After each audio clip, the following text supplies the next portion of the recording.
Hello. Having discussed the process of radioactivity in the last class, we are now ready to talk about nuclear energy. Well, all of you now know that energy and mass are equivalent. There is an equivalent relation between energy and mass. And what is that relation? We have E equal to mc squared. And therefore, any discussion on nuclear energy must relate these two, mass and energy. Now, what is the unit for measuring mass? In the ordinary world, when we can all see and measure things easily, we use kilogram to measure mass. But when you want to measure the mass of subatomic particles, we will use a much smaller unit. It is called the atomic mass unit, AMU, or simply, very often, we will call it the unit. Now, what is an atomic mass unit? There is a big history behind it, but we don't have time to go into that history. But I can say the present understanding of an atomic mass unit is 1/12 of the mass of a normal carbon atom. Carbon-12 is the standard. So 1/12 of the mass of carbon-12 is considered to be 1 unit of mass at the subatomic level. In fact, this is the same as 1 gram divided by the Avogadro number. What's Avogadro's number? The number of molecules in 1 mole, or number of atoms in 1, well, that will be 6.03 times 10 to the power of 23. So 1 gram divided by 6.03 times 10 to the power of 23, you can do that approximately. That will work out to 1.66 times 10 to the negative 27 kilogram. If you work out this, that will give you in gram, 1 gram divided by this. And that will give you approximately 1 atomic mass unit is 1.66 times 10 to the negative 27 kilogram. Well, that will be the unit for measuring mass. What is the unit for measuring energy? We have already seen that. Energy is measured in a unit called electron volt. What is an electron volt? It is the energy acquired by an electron when accelerated by a potential difference of 1 volt. Now, what is its value? It will be 1.602 times 10 to the negative 19 joules. So 1 electron volt is 1.602 times 10 to the negative 19 joules. Well, we have now unit for measuring energy, unit for measuring mass, and there is a relation connecting the two. So we are ready to talk about nuclear energy. In the scale of atomic mass unit, the mass of a proton is 1.0073 unit. How about that of a neutron? Is the mass of a neutron the same as that of a proton? Well, the mass of a neutron is 1.0087 unit. Why? What's the difference? Why are these two masses different? Well, we have seen in radioactivity that a neutron can degenerate into a proton and an electron. So the mass of a neutron is actually greater than the mass of a proton. Well, the reason is much more complicated than the one I just said. The mass of an electron is 0.0005486 of an atomic mass unit. Well, If you add these two, therefore, if you add the mass of a proton and the mass of an electron, will you therefore get the mass of a neutron? Actually not. So the explanation of why the mass of a neutron is greater than that of a proton is rather a complicated one. We will not go into the details there. Now carbon-12 is the standard, as I told you, has a mass of 12 atomic mass units. By definition, an atomic mass unit is 1/12 of the mass of carbon-12. It has 6 protons and 6 neutrons. So let's calculate the total mass of these. The total mass of 6 protons, if you multiply 6 by the mass of a proton, you will get 12.096 units. How about the mass of how about the mass of 6 neutrons? Well, what I did is I calculated the mass of 6 protons and the mass of 6 neutrons, which came to 12.096. Well, is that a mystery? You know that carbon-12 consists of 6 protons and 6 neutrons, and the total mass of carbon-12 is 12 atomic mass units. But you take these particles separately and find their mass, the total mass is 12.096 atomic mass units. What does it mean? It means when you bring these particles together to form the nucleus of carbon, some mass seems to disappear. We lose a part of the mass of these particles.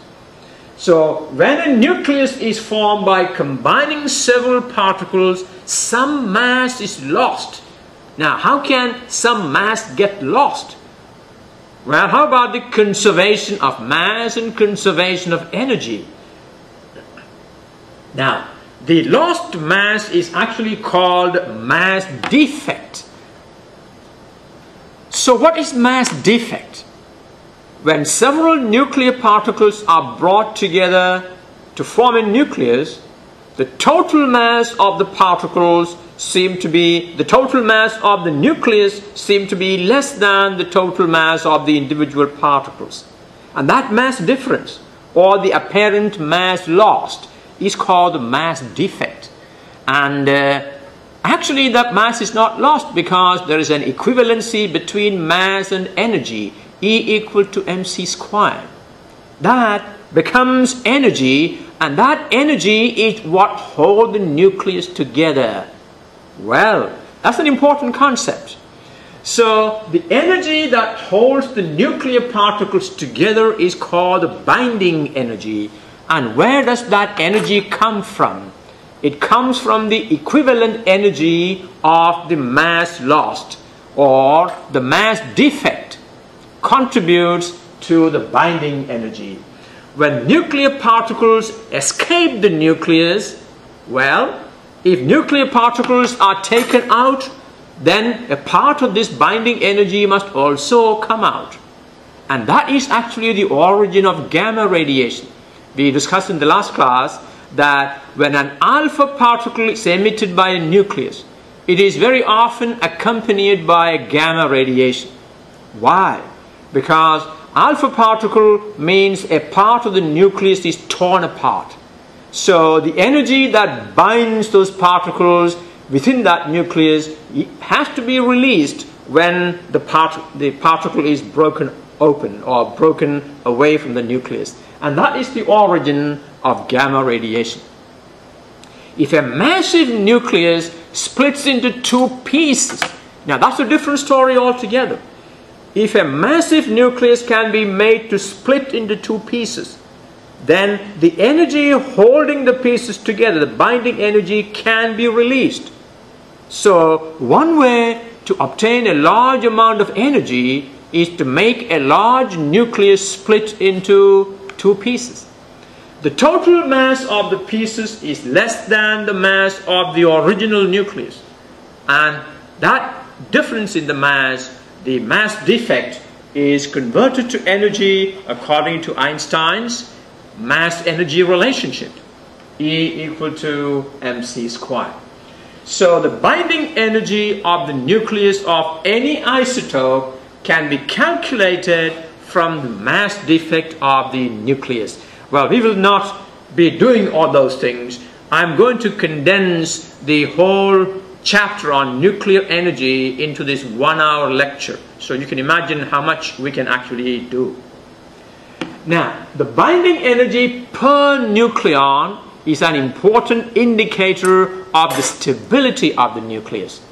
Higher is the binding energy per nucleon, more stable that particular nucleus is. Now here I have a picture of binding energy per nucleon, and binding energy is given in millions of electron volts. Now you must get used to electron volt. Iron, for example, is a very stable element. The nucleus of iron is very stable. Now, the binding energy per nucleon is about 8.8 million mega electron volts. Now, as you go to the left of iron and to the right of iron, binding energy per nucleon decreases. That means they are less stable. So, what happens if an element over here, a very heavy element, splits into two pieces? Sometimes they do that in order to achieve stability. When they do that, the product may be more stable because the products may be more in this region. So, the greatest binding energy per nucleon occurs near the mass number 56, which is that of iron, and decreases both for elements to the left and to the right of that nucleus. Now, more massive nucleus can gain stability. Nuclei in this region can gain stability by splitting into smaller nuclei, releasing their binding energy. Now, a converse effect can also happen. Small nuclei here can combine, releasing their energy, and that will be the process of nuclear fusion. And when splitting occurs, that is the process of nuclear fission. So both these, fusion and fission, is actually the process of releasing the binding energy. When small nuclei come or fuse together to form bigger nuclei, the binding energy, equivalent energy, is released. When very heavy nuclei on the right split into smaller pieces, again the binding energy is converted to energy. Well, if you look at these two lines, the slope of this line is much larger than the slope of this line. What that means is the energy released during fusion process is much greater than the energy released during fission process. Well, let's talk about nuclear fission, which is the most prominent source of nuclear energy at the moment. So that is more important for us. What is nuclear fission? Fission is the process of splitting. So the process of splitting a massive nucleus into more stable, less massive nuclei with the result of releasing energy is called nuclear fission.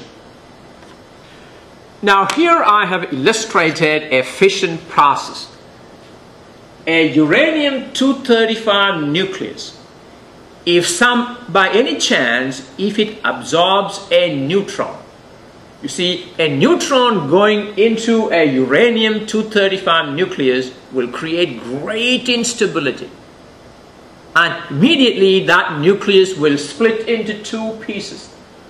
And one piece will be rubidium of mass number 90, and the other could be cesium of mass number 143.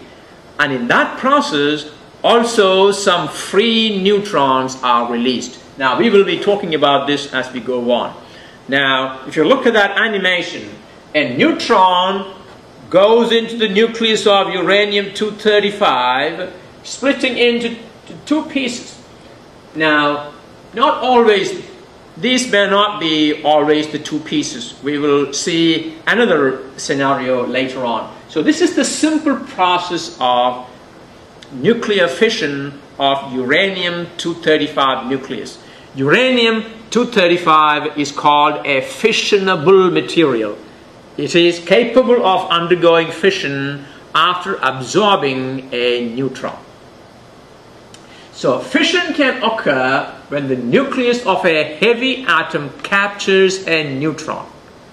In addition to energy, free neutrons are also released during the fission. Very important, because in order that fission may occur, you need free neutrons that can be captured by nuclei.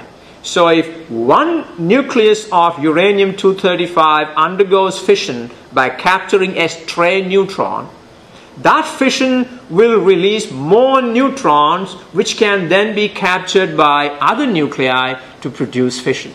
So that concept is very important. So if a neutron is captured by a fissionable nucleus, it splits into two pieces. We call them fission products. And also are released free neutrons. On an average, sometimes 2 neutrons, sometimes 3 neutrons. We would say on an average 3 neutrons are released per fission. Now, materials that undergo fission are called fissionable materials. Now, what are some of the fissionable materials that exist in nature? Well, there aren't very many fissionable materials that exist in nature. Some can be made. Well, uranium-235 is actually a naturally occurring isotope of uranium. Now, remember, most of uranium is, the naturally occurring uranium is uranium-238. Uranium-235 is only a very, very tiny part of naturally occurring uranium. Another isotope of uranium is uranium-233, that is a fissionable isotope. And a third fissionable material is plutonium-239. It doesn't really occur naturally, but it can be produced by making uranium-238 radioactive. We will talk about that as we go on. So, 3 important fissionable materials are uranium-235, uranium-233, and plutonium-239.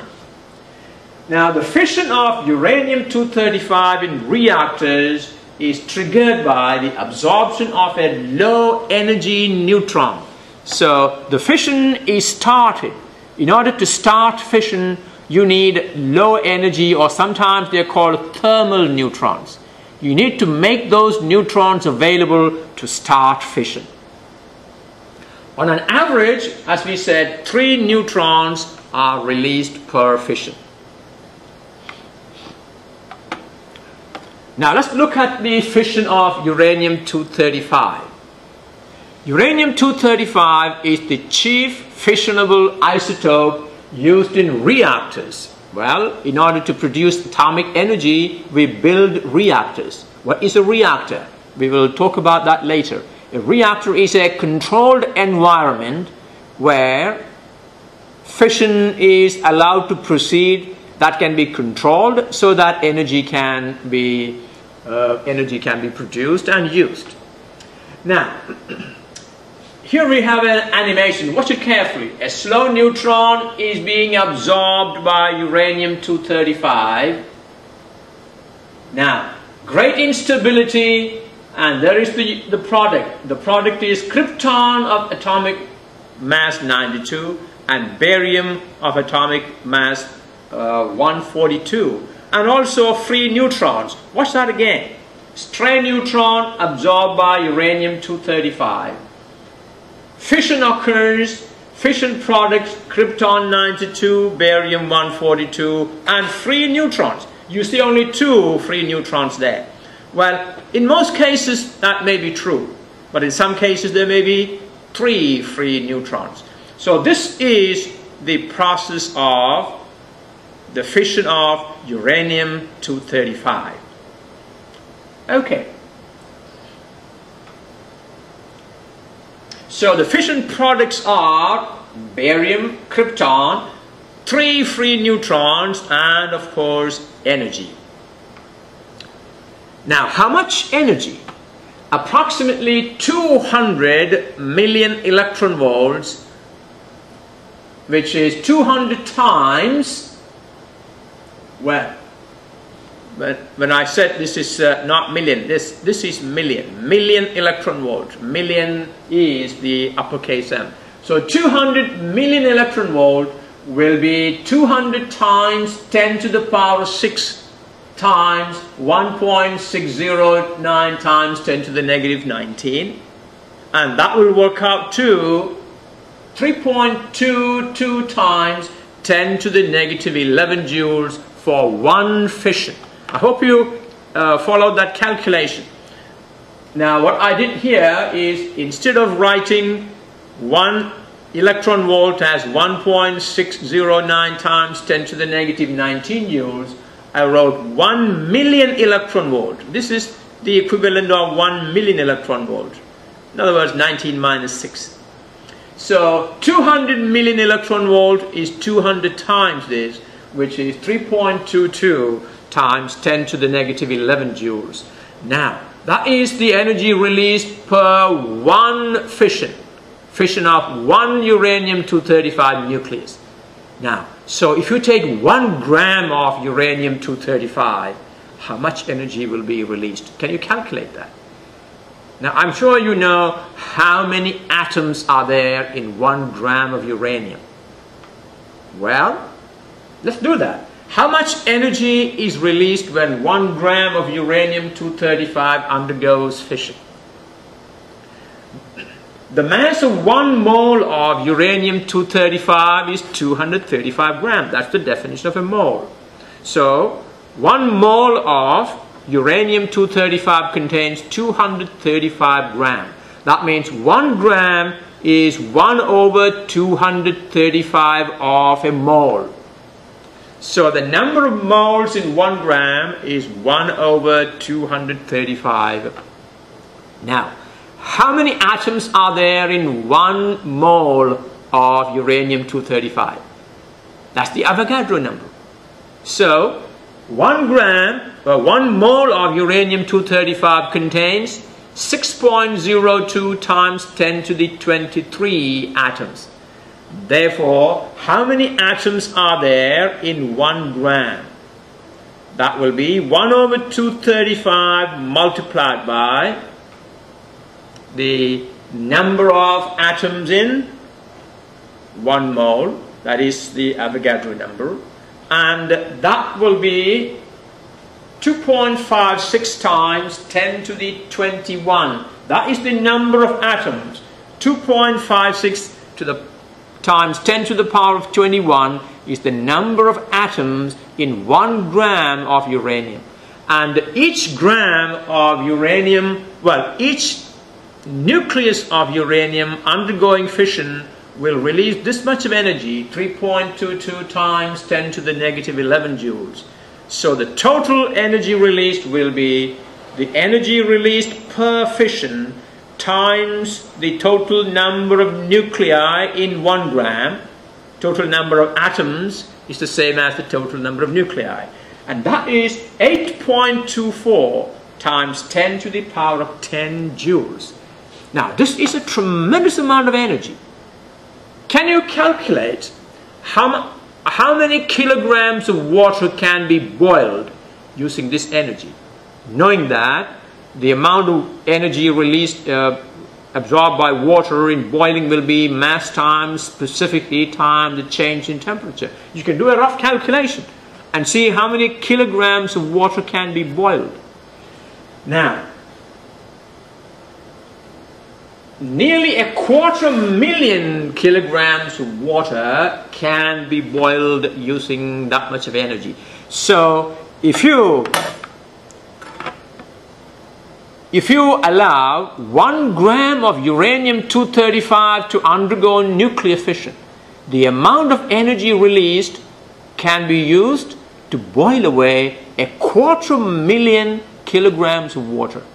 So imagine if you allow 1 kilogram of uranium all of a sudden to undergo fission, how much energy is released.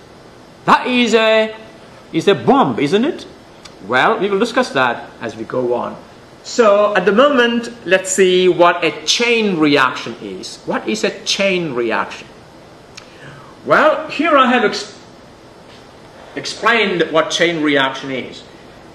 Now, this is the first uranium nucleus absorbs a slow neutron or the thermal neutron, undergoes fission, produces fission products, and that fission product include 2 free neutrons. Well, if this is barium and this is krypton, 2 free neutrons are represented by these black dots. So a uranium nucleus absorbs a thermal neutron, undergoes fission, producing nucleus of barium, nucleus of krypton, and free neutrons, of course, a lot of energy. And each of these neutrons now can go and produce further fission in, say, at least 2 other nuclei, producing barium, krypton, 2 neutrons, barium, krypton, 2 neutrons, and these 2 neutrons in turn will produce fission in 4 different nuclei. And the neutrons released there will create fission in 8 different nuclei. You see how that spreads as a chain. Now, this is what is called the chain reaction in nuclear energy. So in a mass of uranium-235, if one nucleus undergoes fission, the neutrons that are released in this fission can cause fission in 3 or 2, depending on the number of free neutrons, different nuclei, releasing more neutrons. The generation of neutrons can produce 27 different fissions as we go on, and 81, and so on. So each of these neutrons, watch an animation of that chain reaction.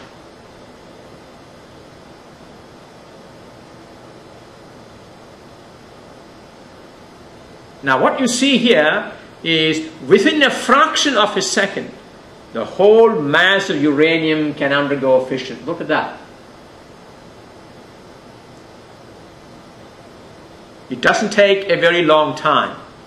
So each of the neutron produce fission, further fission in other uranium-235 nucleus, releasing more neutrons, more fission, more neutrons, more fission, and it spreads right through the material within a very short time.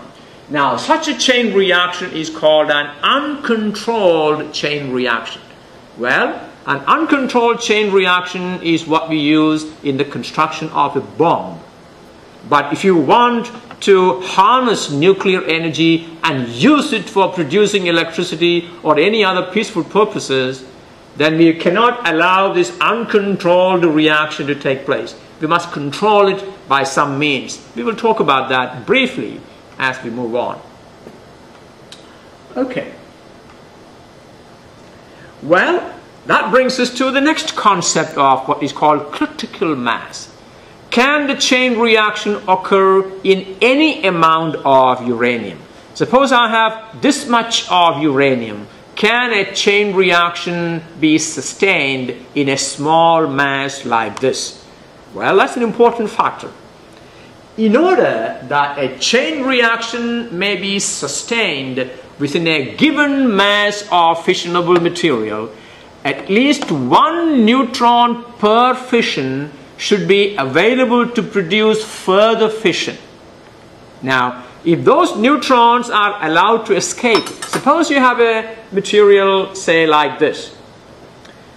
1 nucleus absorbs a neutron and it undergoes fission, producing, let us say, 2 neutrons. Now, if those 2 neutrons, these neutrons are very fast actually when they come out of the nucleus. They're very fast, they carry very large amount of energy. That means they can escape the mass of the material pretty fast. If they escape before they can be caught by other nuclei, that means a chain reaction cannot sustain in a mass like this. So in order that a chain reaction may be sustained, at least one neutron produced in one fission should be available to produce further fission in other nuclei. Then only you can sustain it. Now, neutrons produced in fission are fast moving, and there is a good chance that they escape before being captured for further fission. If the mass of the fissionable material is too small, the neutrons have a greater chance to escape. That means a chain reaction cannot be sustained in a small mass like that. That means in order to sustain a chain reaction, you need a minimum mass. A minimum mass that is necessary to start and sustain a chain reaction is called the critical mass of that fissionable material. So each fissionable material has a critical mass, which is the minimum amount of material that will start and sustain a chain reaction. So if you have a small amount of fissionable material which is below critical mass, it is not a very harmful object. It does not, well, it will not explode into a bomb. So a bomb, in order to make a bomb, you need a certain amount of fissionable material above critical mass. Well, that is probably one of the technical details of constructing a bomb. The effective neutron multiplication factor K, an important factor. What is the meaning of neutron multiplication factor? Well, each fission releases an average of 2 neutrons, let us say 2 or 3, it doesn't really matter. So we will talk about the effective neutron multiplication factor K. What is that? It's the average number of neutrons from one fission that are available to cause further fission in other nuclei. The value of K determines how a nuclear chain reaction proceeds. Can a chain reaction proceed, or will a chain reaction sort of die down? Depends on the value of K. Now what happens if K is less than 1? K is less than 1 means it is subcritical. That means less than 1 neutron per fission is available for further fission. You see, in order to sustain a steady level for each fission, at least 1 neutron should go and produce further fission. Then only you will have a sustained chain reaction. If K is less than 1, that refers to subcritical mass, and a chain reaction cannot be sustained. If K equal to 1, well, that is the critical mass, K equal to 1.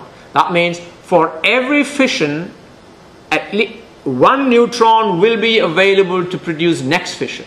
That means the chain reaction can be allowed to proceed at a constant rate, and that's very useful. On the other hand, if K greater than 1, it will be supercritical mass. That means when a chain reaction starts, for each fission there will be more than 1 neutrons made available for further fission. That means the chain reaction will go and proceed in almost an uncontrollable manner, and that K greater than 1 will result in an uncontrollable chain reaction. K equal to 1 will result in a controlled chain reaction. K less than 1 will result in the chain reaction dying down, and there will be no result. And that brings us to the concept of the fission bomb. How do you construct a bomb?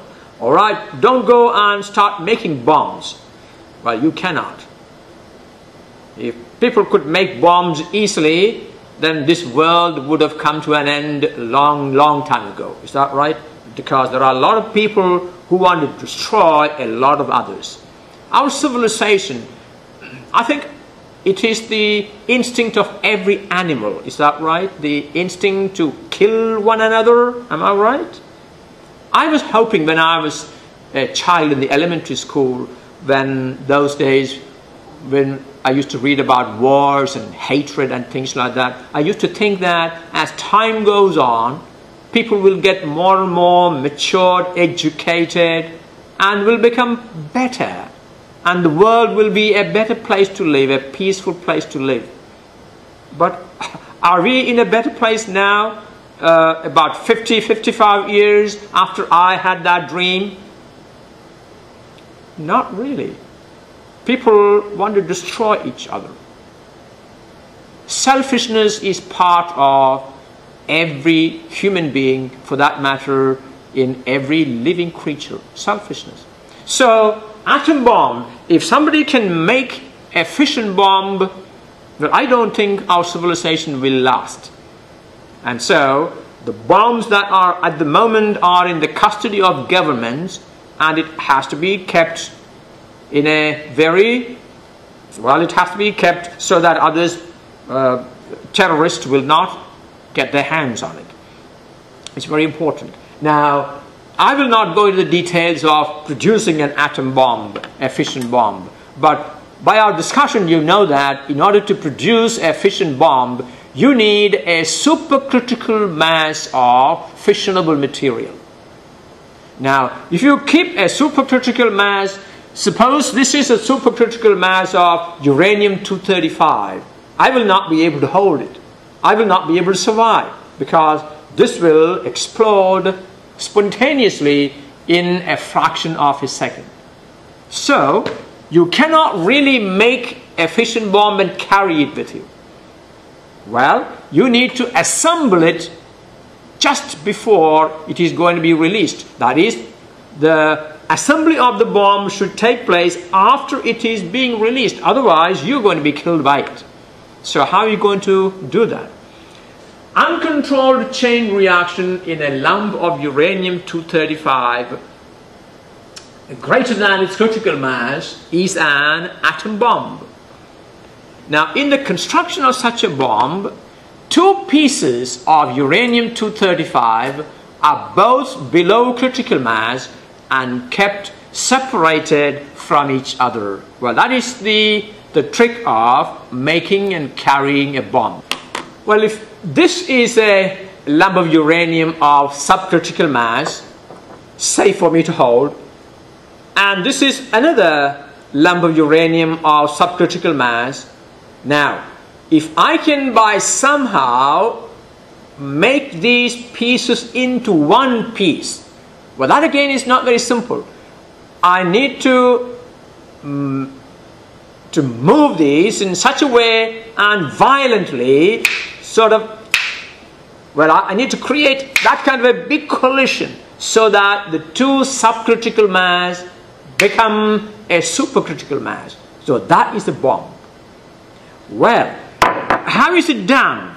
Well, America was the first country which did that. And the bomb that was dropped in Hiroshima was a bomb like this. Now, what is done is, we have a detonator. Well, the sound you heard is one of the uranium pieces falling down. But fortunately, it is still subcritical. We have a detonator which will fire a subcritical mass of uranium into another piece of uranium-235, again subcritical. And this will be fired at a very high energy so that the two will become a single piece, and then it will be supercritical. And that's a bomb. And this process is done after the bomb has been dropped. You cannot do it before dropping it, because you need to look after your own life. So the device is safe as long as the two pieces are separated. In order to make a bomb, the detonator will fire one piece into the other so that the total mass exceeds the critical mass. Then you have a bomb. Well, we have made the bomb, have we? Well, don't even think about it. Just let's not think about destruction. Let's think about construction now. How can we use nuclear energy in a constructive way, in a peaceful way? Well, it is being used in a peaceful way in many parts of the world. The construction of a nuclear reactor. So a nuclear reactor is a device in which chain reaction is allowed to proceed at a controlled manner so that we can harness the energy of fission and use it to produce electricity. Well, there are snacks in it, there are merits in it, and those kind of things are debated these days. If you follow the politics of energy, I'm sure you understand a lot of it. To maintain a sustained, controlled reaction for every 2 or 3 neutrons that release per fission, one must be allowed to proceed to do further fission. Not more, not less. If it is more, it becomes supercritical. If it is less, it becomes subcritical. So, if this is a nucleus of uranium that undergoes fission, if there are 2 neutrons produced, one must be taken away, removed, and only one must be allowed to proceed further. And again here, fission, free neutrons, one must be removed, and only one should be allowed to proceed. That means there must be some kind of an effective control system to control the rate of fission. The rate of fission cannot accelerate. It cannot decelerate. It has to be maintained at a constant rate. If the ratio is less than 1, well, the ratio of neutrons available for further fission is less than 1, the reaction will die down. If it is more than 1, it becomes a bomb. If you make a reactor and it becomes a bomb, well, then we failed in our purpose. Nuclear reactions can be controlled by using neutron-absorbing materials. Now, boron is a good example of neutron-absorbing material. So, in a nuclear reactor, you have control rods which are made of boron, which will absorb extra neutrons, and only 1 neutron per fission is allowed to produce further fission. So a nuclear reactor is a device in which chain reaction is initiated, controlled, and sustained at a steady rate. Now, here is a sequence of what happens there. If you have 1 uranium-235 undergoing fission by absorbing a slow neutron, it produces barium, krypton, and say 3 neutrons. Now, out of the 3, there is a material called moderator. Now, we will talk about that as we go on. A reactor contains a material called moderator. Moderator, the purpose of the moderator is to slow down the neutrons, because fission is produced by the absorption of slow neutrons by the uranium nuclei. So these neutrons, when they hit against the molecules or nuclei of the atoms of this moderator, they slow down. And now, a number of these need to be removed by what are called control rods. So control rods are used to remove the extra neutrons, and only the fission is allowed to proceed at a controlled rate. All right. What are the major components of a nuclear reactor?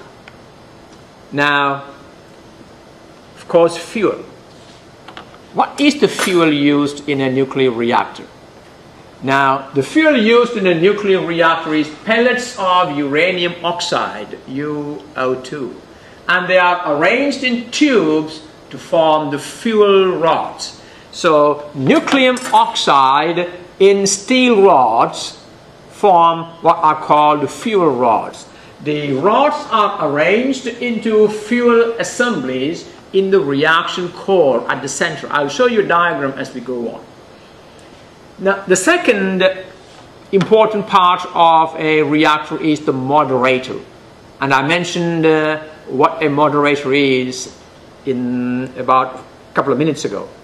A moderator is a material that is used to slow down neutrons. If neutrons produced in a fission are not slowed down, they will simply escape from the body of the reactor. They need to be slowed down, and the slowing down is done by repeated collision of these neutrons with the nuclei of some materials. Well, heavy water is a good example of a moderator. Some reactors use graphite. The carbon nuclei are very effective in slowing down neutrons. So graphite is a good moderator, and heavy water is another good moderator. That means heavy water is actually an important ingredient in making reactors. And reactor is an important ingredient in producing actually fissionable material. And that's the reason why during the Second World War, Germany was feverishly working with reactors. And they needed a lot of heavy water. What is heavy water? Well, normal water is H2O. Heavy water, instead of the normal hydrogen, you have the isotope of hydrogen, which is deuterium. That is one proton and one neutron. That is deuterium. So the water made of a combination of deuterium and oxygen is heavy water. And the heavy water is very effective in slowing down neutron. Now, Hitler was constructing a heavy water plant, and one of the aims of the Allied troop was to go and destroy it. Actually, there is a movie which shows clearly the plan and how they executed the destruction of the heavy water plant that Hitler was building somewhere in Europe. So, moderator is the electron to slow down neutrons. Now, control rods, we again talked about it. Control rods are controlling devices, materials that can absorb neutrons so that the chain reaction can be allowed to proceed at a controlled rate. And most commonly used material is cadmium, hafnium, or boron. They are all effective nuclear absorbers. Another important part of a nuclear reactor is coolant. You know that nuclear reactions, the nuclear fission, will generate large amount of energy. And that energy, most of it will appear in the form of heat. If that extra heat is not removed, the nuclear reactor will melt down.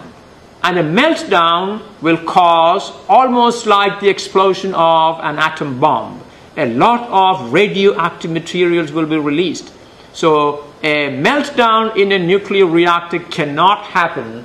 You need to effectively remove the heat produced during fission. So these are the important parts of a nuclear reactor. And you can see I have illustrated that in here. Now, these are the fuel rod. This is the complete reactor body. And this is the core of the reactor. They are the fuel rods, uranium oxide. And it is inside a steel chamber. And you have control rods. And the moderator is actually water, heavy water. Now, coolant. Water also is used as the coolant. That means this water being circulated will remove heat and give it out to the water that is circulating here. That means this heat from the core of the reactor can be extracted by this water, which when circulated through this tube will heat up the water in here, which will produce steam, and the steam will then drive the turbines, which will then produce electricity. And this water can be recycled and can be pumped back. Well, that is in a sense what a reactor is. So heat is produced in a nuclear reactor when neutrons strike uranium atoms, causing them to fission in a continuous controlled chain reaction. Neutron absorbers are placed among the fuel rods for achieving that controlling process. When the control rods are pulled out, you can actually shut down the reactor by pulling out the control rods. You can start the reactor by inserting the control rods. Now, when they are inserted into the core, more neutrons are absorbed and the chain reaction, well, the chain reaction can be stopped or allowed to control in a controlled manner. Most commercial reactors use ordinary water to remove the heat. Now, if you want the two jobs to be done by water, that is the job of a moderator and that of a coolant, then you have to use heavy water. Now, such reactors are sometimes called the swimming pool type because the whole process, the whole reactor is built inside water. Well, in a PWR, that is pressurized water reactor. This is a pressurized water reactor. The heat is removed from the reactor by water flowing in this pressurized chamber. This purple color is the pressurized water chamber that removes the heat and then transfers it into the secondary water circulating.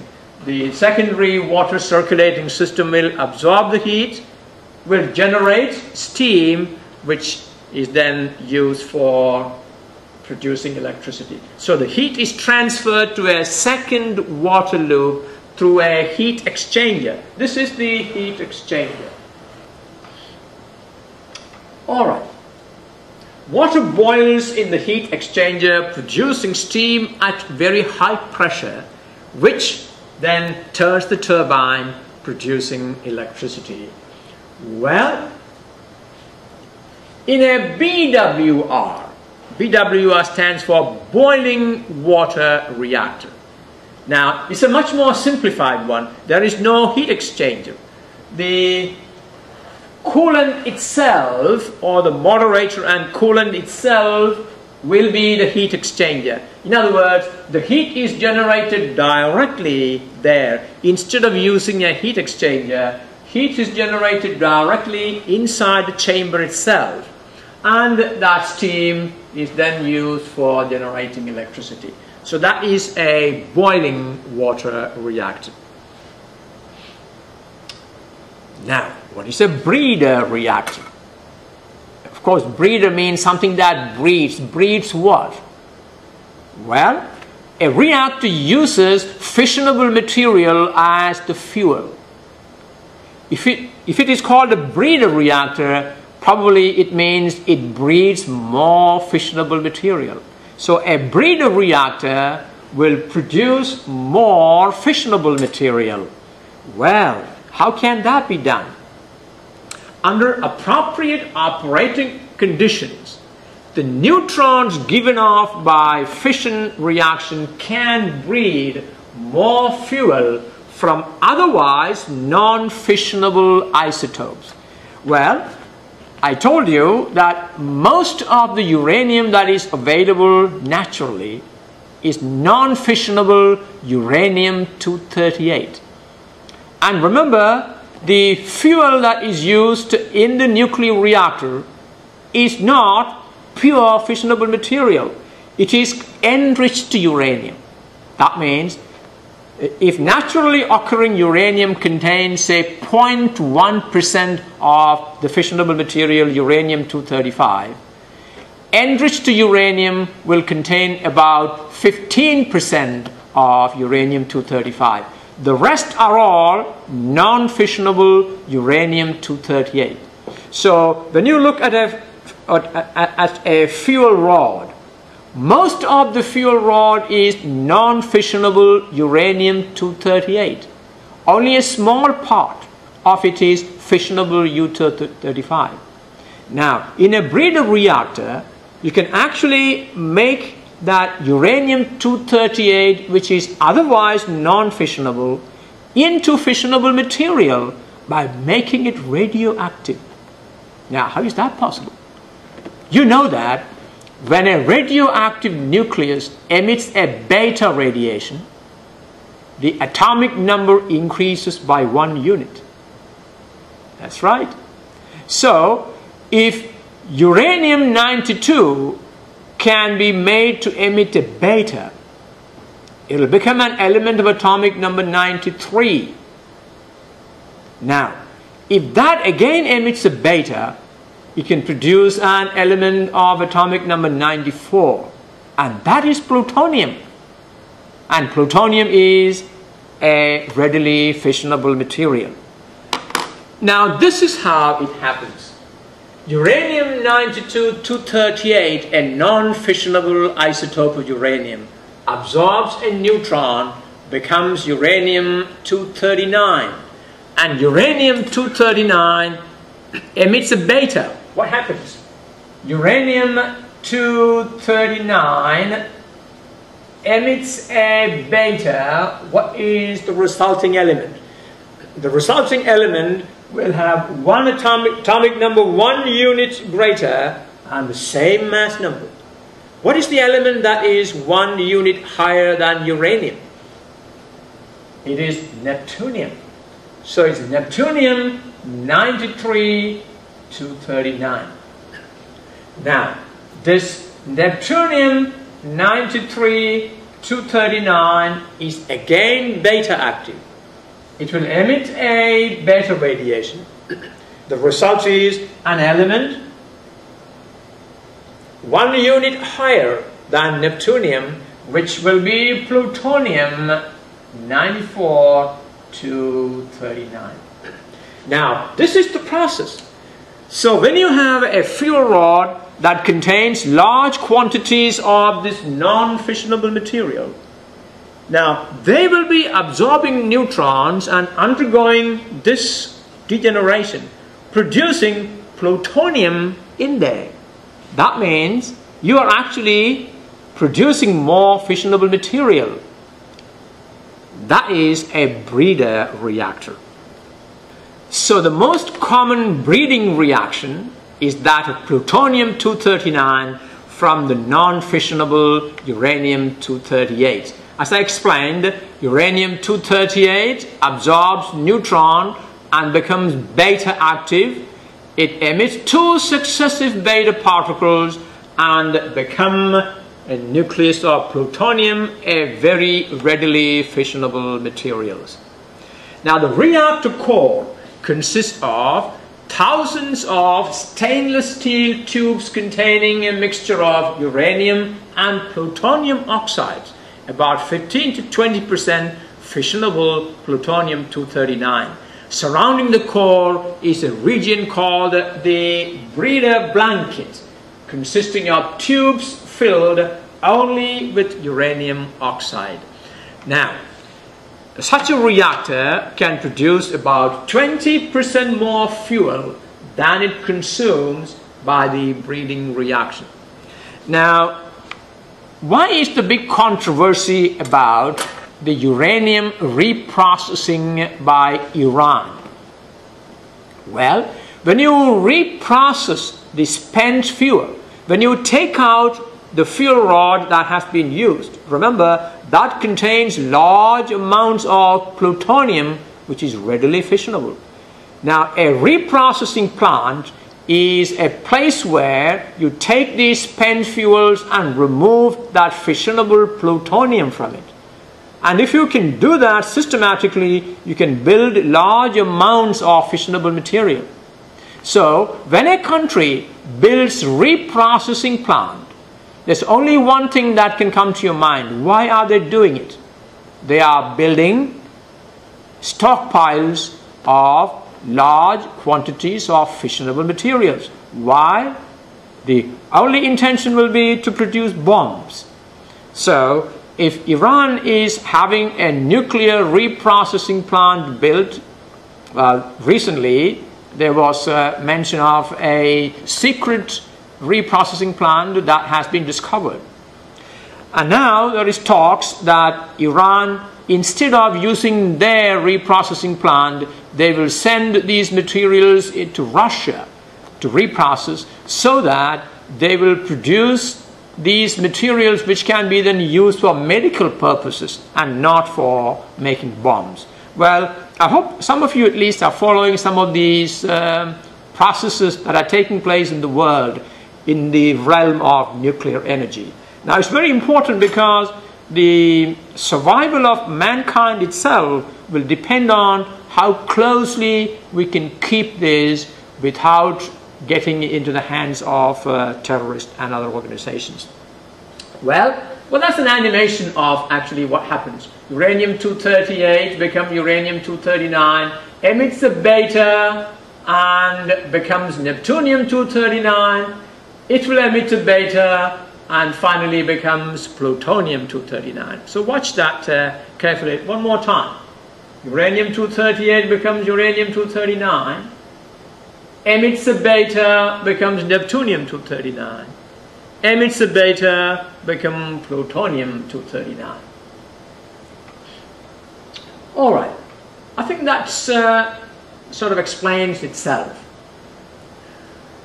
Well, that's about what we need to know about nuclear fission. And before I close this lesson, let me spend a couple of minutes talking about nuclear fusion. Well, nuclear fusion is still not a means of producing nuclear energy yet, and therefore we will not be spending a lot of time on it. Nuclear fusion is the energy producing process which takes place continuously in the sun and in the stars. You see, in the formation of a star, if you know the history of the formation of birth of a star, now how does a star take birth? The nebula, the space between stars and galaxies, are filled with all kinds of gaseous particles. Any disturbance anywhere, any part of the universe, like a supernova for example, can create an instability. And that instability will bring these particles together by force of gravity. And eventually, after millions of years, the gravity pulls all these particles together, creating great pressure and temperature. A stage will come when the pressure and temperature inside is so tremendous that this gas inside is no longer the normal form, but they are plasma. The electrons are stripped off the atoms, and these nuclei, well, mainly hydrogen, the nuclei will be traveling with tremendous speed, and they hit against each other and fuse to become deuterium, and then deuterium and deuterium will fuse to become helium. So this is the process of a star formation. But in order for this to happen, the temperature must be of the order of about 15 million degrees Celsius. Now, temperatures below that cannot start a nuclear fusion. In the core of the sun, at temperatures of 10 to 15 million degrees Celsius, hydrogen is converted to helium, providing enough energy to sustain the life on Earth. In fact, all that energy that we get from the sun is the byproduct of this nuclear fusion. So fusion can produce tremendous amount of energy. So this is what happens. A deuterium fusing with a tritium produces a helium nucleus, a neutron, and tremendous amount of energy. So what are the required materials to start a fusion reaction? You need deuterium and tritium. Well, deuterium is a proton and a neutron. tritium is a proton and 2 neutrons. Combined, you have a nucleus of helium, 2 protons and 2 neutrons, and of course a free neutron comes out of it. Now, most suitable reaction occurs between nuclei of these deuterium and tritium.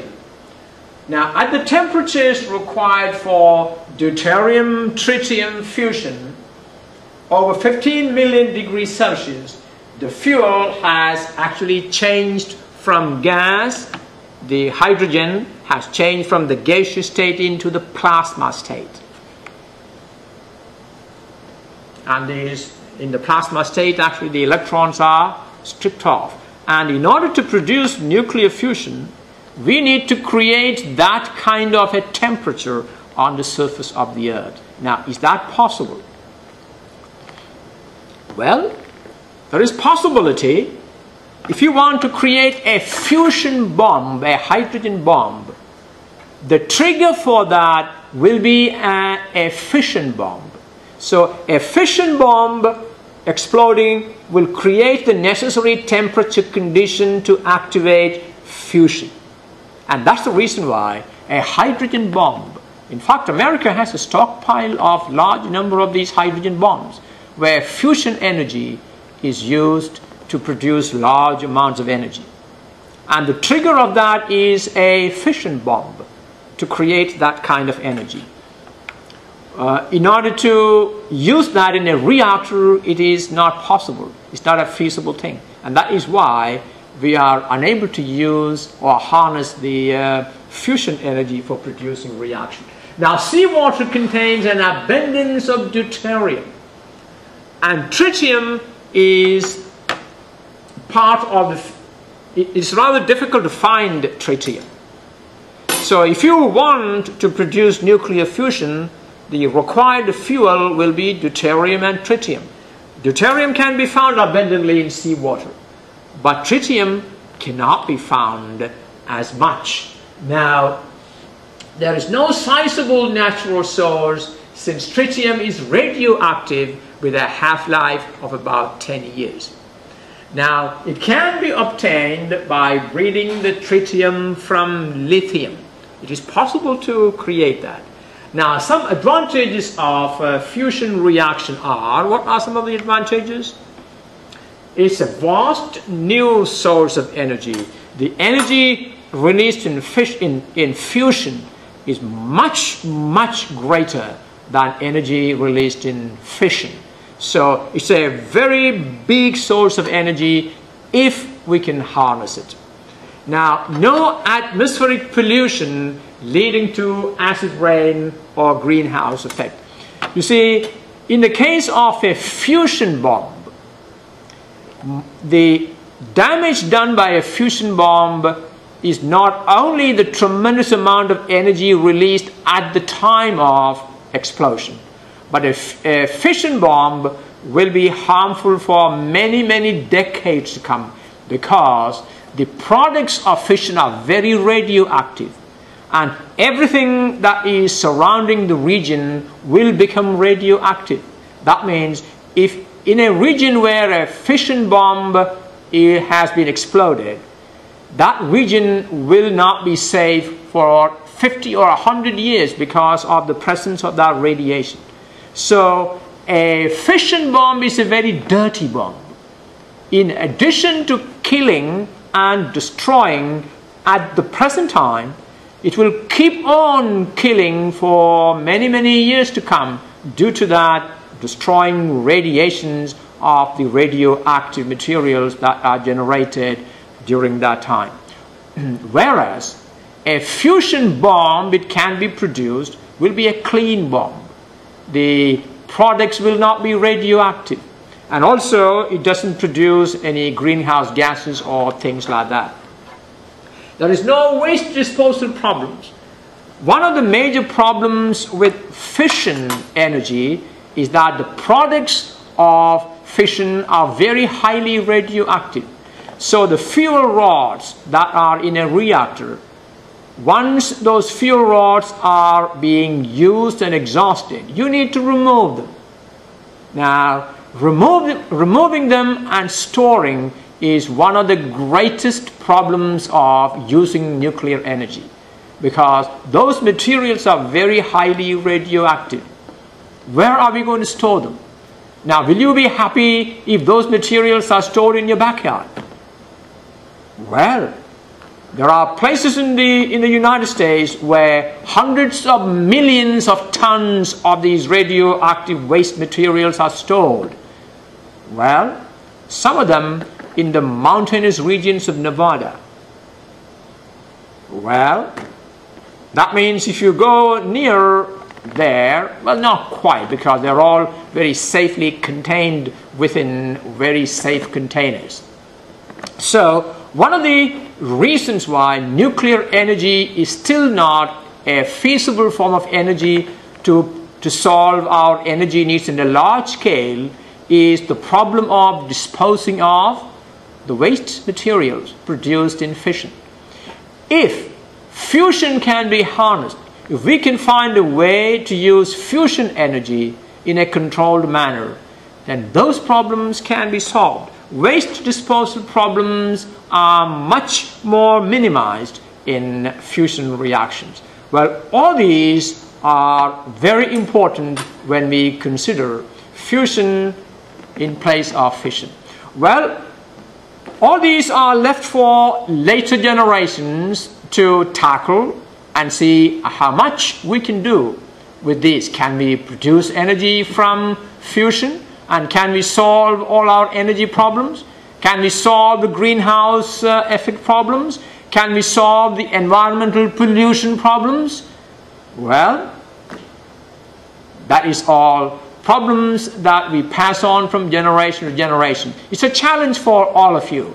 And I hope I gave you some food for thought about not only the challenges of nuclear energy, but also the perils of nuclear energy.